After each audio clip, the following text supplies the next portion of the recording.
मैं मंटू न्यू के राइटर खलीलुर रहमान कमर साहब ने एक इंटरव्यू दिया जिसमें मैं मंटू न्यू के बारे में भी और अपनी पर्सनैलिटी के बारे में भी बहुत कुछ बताया। सबसे पहले वो अपने गुस्से के बारे में बताते हैं, वो क्यों इतना टेम्पर लूज कर जाते हैं, क्यों इतना ज़्यादा गुस्सा करने लगते हैं। वो कहते हैं मैं मुनाफिक नहीं हूँ। जो लोग मुनाफिक होते हैं और अपने गुस्से पर काबू पा लेते हैं लेकिन उनके दिल में कुछ और होता है और फिर अगले को डैमेज करने की ट्राई करते हैं, तो ये चीज़ मुझसे नहीं होती।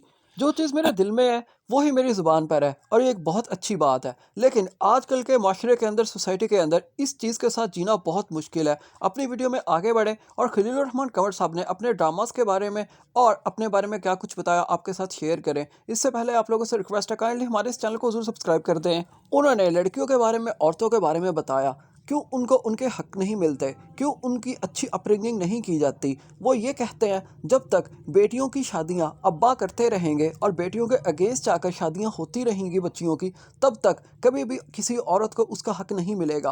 क्योंकि जब किसी बेटी की, किसी औरत की एक ऐसे बंदे के साथ शादी कर दी जाती है जिससे वह प्यार नहीं करती, मोहब्बत नहीं करती, तो वो इस तरह से होता है जैसे अपनी बेटी किसी को रेप के लिए दे दी हो। लेकिन लोग आज के ज़माने के अंदर भी ऐसा कर रहे हैं। फिर वो बेटी आगे जाकर इंतकाम लेती है जो उसके अब्बा ने किया। उस शख्स से तो वो इंतकाम नहीं ले पाती जिसके हवाले कर दी गई होती है, लेकिन वो इस तरह से इंतकाम लेती है, वो ना चाहते हुए भी अपने बच्चों के ऊपर अपना पूरा कंसंट्रेट नहीं कर पाती, उनकी उस तरह से तरबियत नहीं कर पाती, अपने शौहर को उस तरह की मोहब्बत नहीं दे पाती। यानी एक घराना जो जन्नत का कहवारा बनना चाहिए था, जन्नत का नमूना बनना चाहिए था, वो उस तरह से नहीं बन पाता, जिसकी वजह से अगली पूरी नस्ल भी कंप्रोमाइज्ड पैदा होती है और फिर वो ज़्यादतियाँ उनके साथ भी होती हैं जो पहले एक बच्ची के साथ हो चुकी होती हैं। खलील साहब मजीद कहते हैं जब तक ये सब कुछ होता रहेगा तब तक औरतों के मसाइल हल नहीं हो सकते।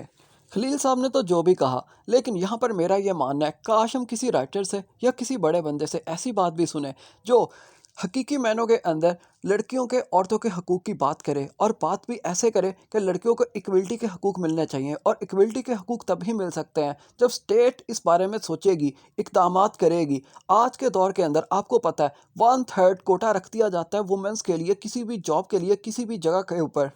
लेकिन मेरा ये मानना है 1/3 क्या होता है, 50-50 होना चाहिए। और 50-50 इस तरह से ही हो सकता है जब औरतों के अपने इंस्टीट्यूशंस हो, इनके अपने ही सारे अदारे हों जहाँ पर सिर्फ औरतें जाएं, औरतें ही काम करें, औरतें ही औरतों को डील करें। जब 50% आबादी हमारी औरतों पर मुश्तमिल है तो फिर औरतों के सेपरेट अदारे क्यों नहीं हैं? फिर औरतें इस जगह पर काम क्यों करती हैं जहाँ पर उन्हें हरासमेंट का सामना करना पड़ता है? और इसी डर से औरतें बहुत सारी काम